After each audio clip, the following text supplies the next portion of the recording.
Се забележуваат ли првите резултати од примена на такви адекватни мерки кои што си ги президоа земјоделците со ваша помош во однос после година дена од функционирањето на проектот?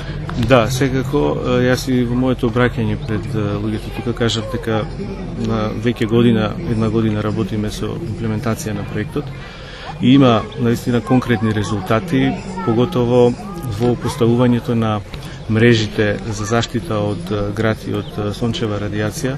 Можам слободно да кажам дека температурата внатре, испод мрежите, е намалена од 5 до 7 степени, кој што навистина има огромно влијание врз заштитата и на плодовите, и на листната маса на сите производи нели што се под тие мрежи. Мрежите ги поставувавме и во градинарството, и во овоштарството.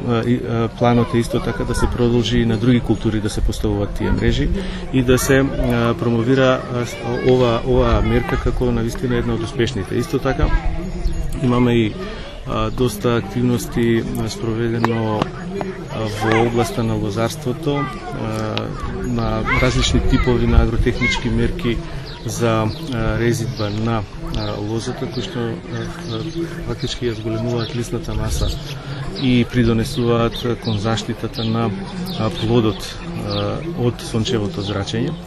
Други мерки кои што се спроведени во градинарството е апликација на габа, Триходерма харзианум, така се вика, тоа е латинското име, кое што фактички влијае врз зголемувањето на кореновиот систем, тоест одење подлабоко во почвата и ја зголемува шмукателната моќ исто така на коренот, значи со тоа ја зголемува и индиректно отпорноста на растенијето од суши. Исто така во план се да се спроведат и други мерки од експертизата која што е ангажирана во овој проект. Значи проектот трае до средина 2015 година, така да се надеваме дека во овој период наистина ќе покажеме дека поголем број од овие мерки навистина се можат да влезат во тој пакет на агротехнички мерки кои што се влегуваат во заштитата на посевот и успешно финализирање, да кажем, на целото производство. Колку трпат штета земјоделците од климатските промени? Значи штетите од климатските промени во Република Македонија за земјоделците се оние кои што први наистина ги чувствуваат.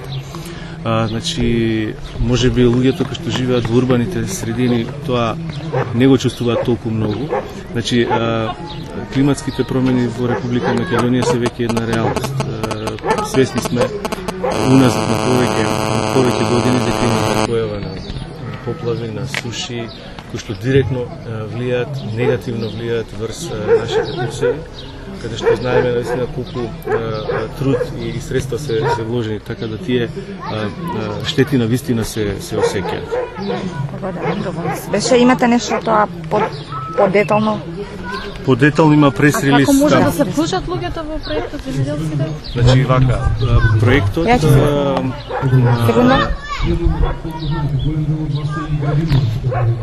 Проектот работи на претходно определени фарми, значи со определени така наречени опитни полиња каде што се спроведуваат овие мерки.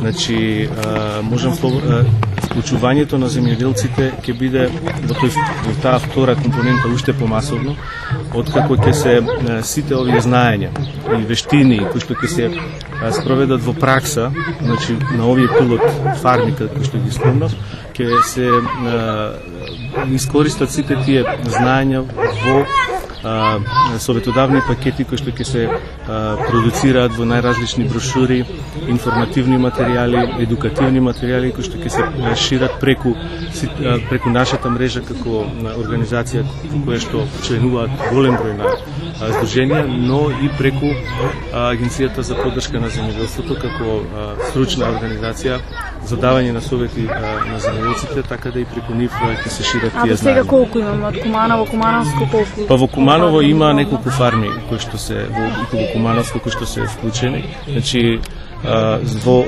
определени производи, значи тоа се високо доходовни култури, како што реков во градинарството претежно.